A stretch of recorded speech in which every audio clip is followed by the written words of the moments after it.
it doesn't really matter when your ankle does that.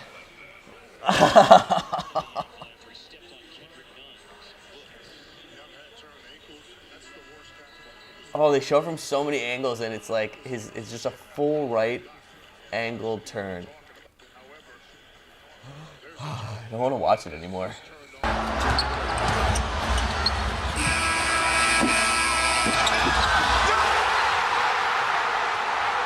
Welcome to the Injury Gurus. This is the channel where we talk about pro athletes in the NFL, the NBA, and the NHL, how they get injured, why they get injured, can these injuries happen to you, and if they do, how can you rehab them? Can you even prevent these injuries from happening? And of course, we're going to mention the fantasy implications for your teams.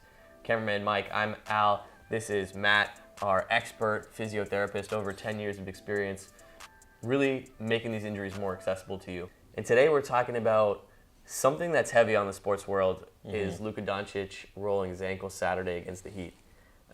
You guys just saw the clip. It is not pretty. We have it freeze framed here, and his ankle is literally at a right angle. So Yeah.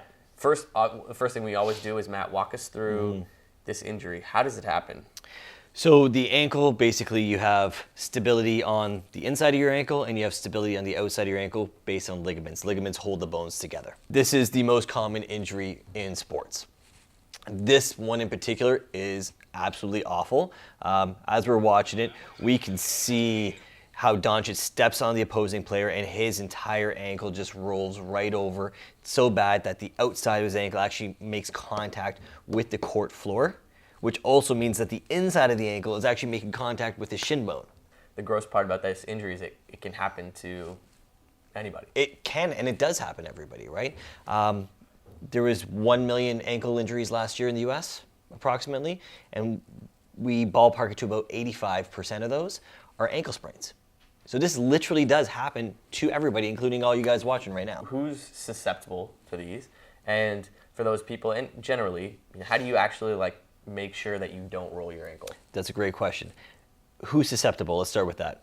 If you play any sort of sports that involves cutting, changing directions, changing speed, especially everything that also involves a little bit of body contact like basketball, you're very susceptible to it. As opposed to something like hockey where you're more gliding through, basketball, football, soccer, where you're making those hard pivots, hard stops, and your body and your momentum be taking your body one way and your ankles still going the opposite direction. How do we prevent this? Yeah. That's, I think, the That's the big big thing, one, yeah. right? That's the big one. The big thing. So what do we do? First, we want to work on balance, right? We need to work on rotational stability. So for you, because I know you're about to ask me this, what does that mean? It means, can you stand on one leg while a band or a cable or your training partner is trying to push you in the opposite direction? Yeah. Right? A lot of ladder drills, mobility drills, working on your body mechanics and making sure that we're actually transferring our body weight in an efficient way. Obviously, you can't be 100% preventative. Freak accidents do happen. Just like this one. Yeah, he steps on his ankle, he goes over. Sometimes we see players coming down on shots. Yeah. Talk about his rehab.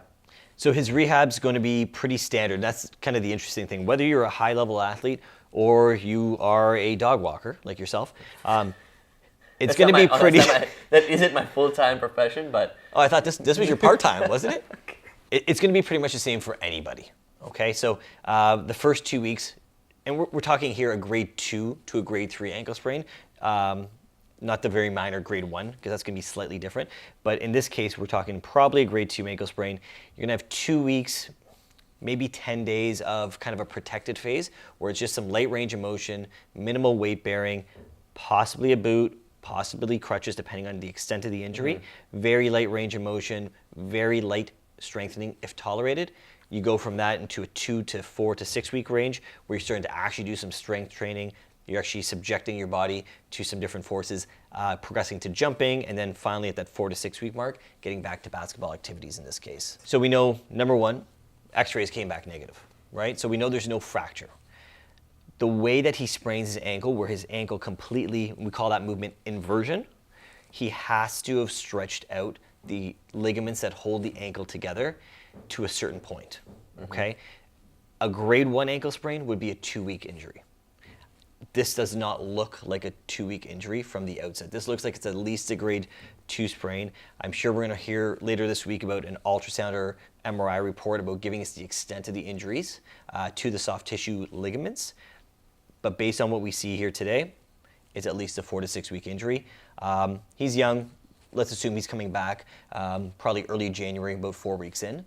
But the fantasy perspective, you're looking, you got to fill that role for 4 weeks, and it's going to be a couple weeks to get him back up to speed to MVP Doncic. That's big, obviously, and Lonzo Ball, we saw that as well last year. That was last year. Yeah. And that one was even crazier because they actually came out and said, hey, it's a grade 3 ankle sprain. He'll be back in 3 weeks. Yeah. So, never came back. So real quick for our viewers, the difference between an X-ray and an MRI, because I think that's confusing when you hear that kind of lingo. Yeah, no, that's a really good question and something we get all the time. An X-ray is something we're looking at primarily the bones. Okay, an MRI is going to give us a soft tissue, so the muscle, the ligaments, the tendons. It's something we actually use a lot for pro athletes to determine the extent of like how long they're going to be out with a bruise or how long they're going to be out with a muscle tear. The MRI is the easiest way to determine the time off of ice or court or field. Dallas Mavericks saying 2 weeks out for Doncic. Matt, physio, 10 years, saying probably 4 weeks and maybe even 5 to 6 to get him back to regular form for you big fantasy guys out there. Comment, let us know what you guys want to see, what you guys want to hear, what you think about the diagnosis. Has this injury happened to you? We want to hear your stories.